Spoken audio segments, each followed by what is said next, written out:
13 जनवरी से स्टार्ट होने वाला है प्रयागराज महाकुंभ मेला और इसके साथ साथ प्रयागराज महाकुंभ मेला 2025 में यूपी के लिए 2 लाख करोड़ से भी ज़्यादा अर्निंग सोर्स होने वाला है। ये मैं नहीं, यूपी गवर्नमेंट के बड़े बड़े अधिकारी, मीडिया रिपोर्ट्स और बड़े बड़े बिजनेस एनालिस्ट कर रहे हैं। आप देखेंगे आईपीएल जैसे मेगा इवेंट जो एक साल में जहां लगभग 12,500 करोड़ की केवल अर्निंग कर पा रहे हैं, वहीं इस साल गेस किया जा रहा है कि महाकुंभ मेला 2 लाख करोड़ की रेवेन्यू जनरेट करेगा, वो भी 45 डेज के अराउंड। क्या सच में प्रयागराज महाकुंभ 2 लाख करोड़ की रेवेन्यू जनरेट कर सकता है? स्टैचू ऑफ यूनिटी जिसे बनाने में लगभग 3,000 करोड़ रुपए लगे थे, उसकी एनुअली इनकम ही 450 करोड़ रुपए तक निकल पा रही है। तो क्या प्रयागराज कुंभ मेला इतना ह्यूज अमाउंट क्रिएट कर सकता है? आप देखेंगे कि यूपी की टोटल जीडीपी ही अराउंड 24.5 लाख करोड़ के आसपास के समथिंग की है। वहां पर प्रयागराज जैसी स्मॉल सिटी में 2 लाख करोड़ रुपए की रेवेन्यू जनरेट हो जाए तो ये किसी भी स्टेट के लिए इकोनॉमी बूस्ट होगा। पर ये सब पैसे आएंगे कहां से? इन सब की अर्निंग की सोर्स क्या होगी? यूपी गवर्नमेंट को किन किन सेक्टरों से पैसे मिलेंगे? आइए जानते हैं इन सब चीजों को।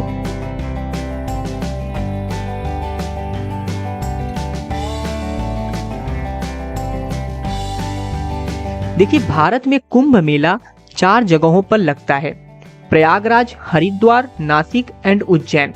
ये मेला बहुत ही प्राचीन समय से भारत में मनाया जा रहा है। वैसे ये मेले 3 टाइप के होते हैं। एक होता है कुंभ मेला जो हर वर्ष लगता रहता है, दूसरा मेला हर 6 साल में लगता है जिसे हम अर्धकुंभ कहते हैं, और एक मेला होता है जो 12 साल में लगता है जिसे हम महाकुंभ कहते हैं। हर एक कुंभ मेले का अपना अपना अलग महत्व होता है सनातन धर्म में, और जो 2025 में कुंभ मेला लग रहा है वो महाकुंभ मेला है। आप लास्ट 2013 के महाकुंभ मेले की रेवेन्यू को उठाकर देखेंगे तो उस समय भी ऑलमोस्ट 12,500 करोड़ का बिजनेस किया था। उस समय लगभग 12 करोड़ लोग मेले में पहुंचे थे और यह मेला लगभग 55 दिनों तक चला था। सेम इसी तरह 2019 के कुंभ मेले में भी 24 करोड़ लोग आए थे और उस समय की अर्निंग थी 1.2 लाख करोड़। तो इस साल जो अर्निंग गेस लगाया जा रहा है, पॉसिबल ही है कि इसे भी अचीव किया जा सकता है, क्योंकि इस साल मीडिया और गवर्नमेंट्स की तरफ से बहुत पहले ही बताया जा चुका है कि 40 करोड़ से भी ज़्यादा पिलग्रिम्स एंड टूरिस्ट आने वाले हैं।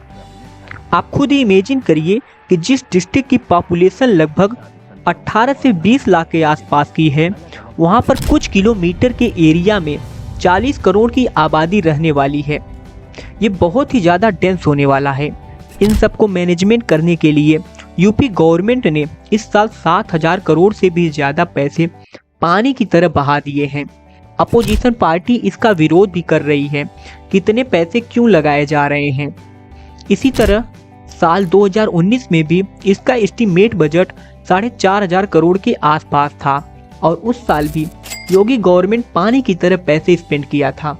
पर उस साल कुंभ की अर्निंग ने पूरा पैसा वसूल भी कर लिया था। इस बार का बजट को थोड़ा और ज़्यादा बढ़ा दिया गया है, क्योंकि इस साल एडवांस इक्विपमेंट के साथ वर्क एंड पॉपुलेशन को मैनेज करना होगा। पर पैसे की कोई चिंता नहीं है, क्योंकि इसका रेवेन्यू ही बड़ा इम्प्रेसिव होता है हर साल। तो पैसे आप जितने भी लगाओगे उसका वसूल करके वापस ये आपको दे देता है। आप इमेजिन करिए 142 साल पहले 1882 में जो महाकुंभ मेला महज 20,000 का बजट था, आज यही महाकुंभ मेले का बजट लगभग 7,000 करोड़ तक हो चुका है। उस समय लगभग 8 लाख लोग यहाँ पर पहुँचे थे और स्नान किए थे। उस टाइम इंडिया की आबादी टोटल 22 करोड़ थी। उस टाइम पर मेले पर कुल खर्च 20,288 रुपये हुए थे। अगर हम आज के मूल्य के हिसाब से इसे देखें तो 3.5 करोड़ रुपए के बराबर होता है। 1894 के मेले में 10 लाख श्रद्धालुओं ने स्नान पर्व में भाग लिया था और इस आयोजन पर गवर्नमेंट ने 69,427 रुपये खर्च किए थे। ठीक इसी तरह 1906 के कुंभ में करीब 25 लाख लोग शामिल हुए थे और उस पर भी 90,000 रुपये खर्च हुए थे। उस समय देश की आबादी 30 करोड़ के आसपास थी। इसी तरह 1918 के महाकुंभ में करीब 30 लाख लोग संगम में पवित्र डुबकी लगाई थी और उस समय प्रशासन ने 1.5 लाख रुपए तक स्पेंड किए थे, जो आज के हिसाब से 16.5 करोड़ रुपए होते हैं। तो आप कल्पना कर सकते हैं कि आज इंडिया कितना बदल चुका है इन 142 सालों में।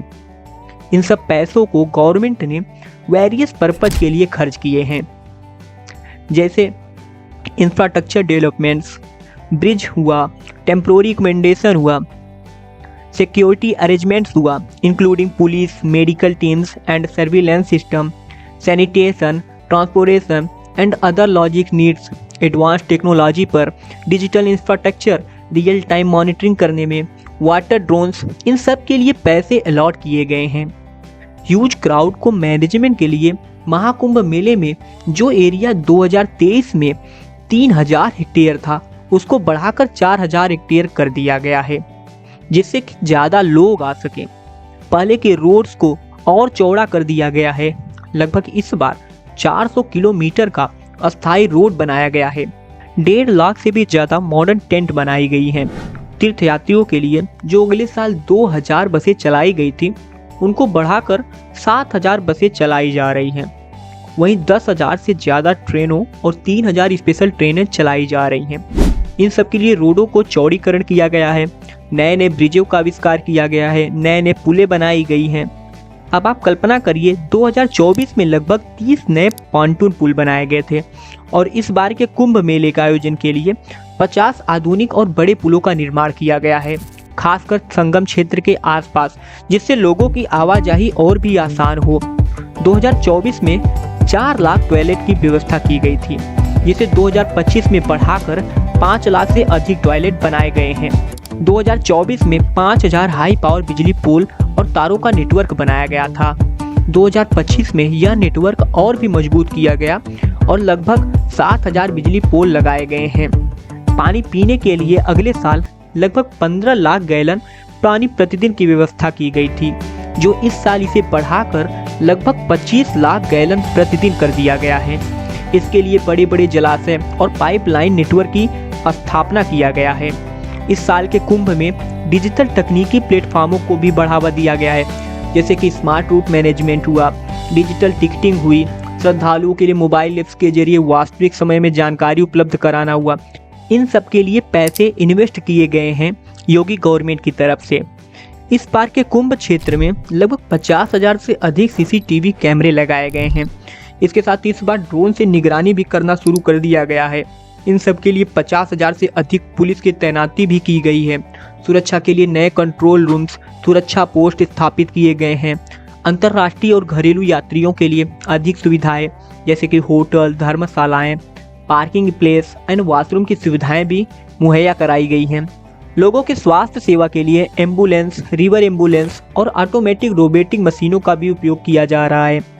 वहीं जहां अगले साल लगभग 6 लाख लोगों को रोजगार मिला था, इस साल 2025 में यह संख्या लगभग 8 लाख लोगों तक पहुंचने की उम्मीद है।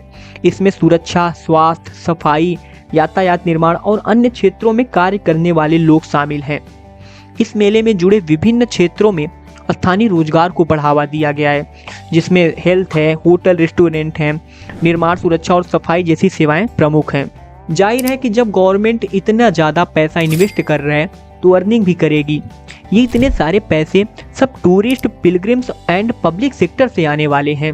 अब आप खुद ही अंदाज़ा लगा सकते हो, जब इतने बड़े पैमाने पर यानी 40 करोड़ डिवोटीज आएंगे तो वो जरूर कुछ न कुछ पैसा खर्च करेंगे। अगर हमें जूम कर लें कि एक पर्सन रहने, खाने और आने जाने के लिए 1500 रुपये स्पेंड कर रहा है, तो वो भी 45 दिनों तक ये आंकड़ा 2 लाख करोड़ रुपए को भी पार कर देगा। यहाँ पर मैं एक बात ये भी जस्टिफाई कर दूं कि पर डे 40 करोड़ लोग नहीं होंगे, पर फिर भी अर्निंग हो सकती है, इससे भी ज़्यादा हो सकती है। जो भी डिवोटीज आएंगे, रहेंगे, उनके भोजन, आवास, hotel, restaurant, transportation, local goods, charitable funds को, इन सब चीज़ों से गवर्नमेंट अर्निंग करने वाली है। जितने भी डिवोटीज होंगे, लगभग 75% लोग बाय रोड से आएंगे, 20% लोग ट्रेन और बाकी 5% लोग एरोप्लेन से आने वाले हैं। गवर्नमेंट लाखों लोगों की रहने के लिए पहले से ही बुकिंग कर रही है। इसके अलावा प्रयागराज की अपनी खुद की एक ब्रांड वैल्यू है। Government GST tax, media broadcasting और कमर्शियल एड से भी अर्निंग करने वाली है और यहीं से लोकल रोजगार को भी बढ़ावा मिलेगा, किसानों को रोजगार मिलेगा, छोटे मोटे कारोबारी रेडी वालों की इनकम जनरेट होगी, भारी मात्रा में युवाओं को रोजगार मिलेगा, यानी जितनी ज़्यादा लोग उतनी ज़्यादा अर्निंग। तो ये बात पक्की है कि आने वाले कुछ महीनों में यूपी गवर्नमेंट लाखों करोड़ों का कारोबार करने वाला है। योगी गवर्नमेंट ने इन सब चीज़ों का पहले से ही प्लान कर रखा है। ये वीडियो मैंने बड़ी मेहनत से बनाया है। इससे पहले भी मैं यूट्यूब पर काम किया था, पर वो चैनल सक्सेस नहीं हो पाया। अगर आपको मेरा वीडियो पसंद आया हो तो प्लीज़ मुझे थोड़ा सपोर्ट करिए। मिलते हैं तब तक नेक्स्ट वीडियो के साथ।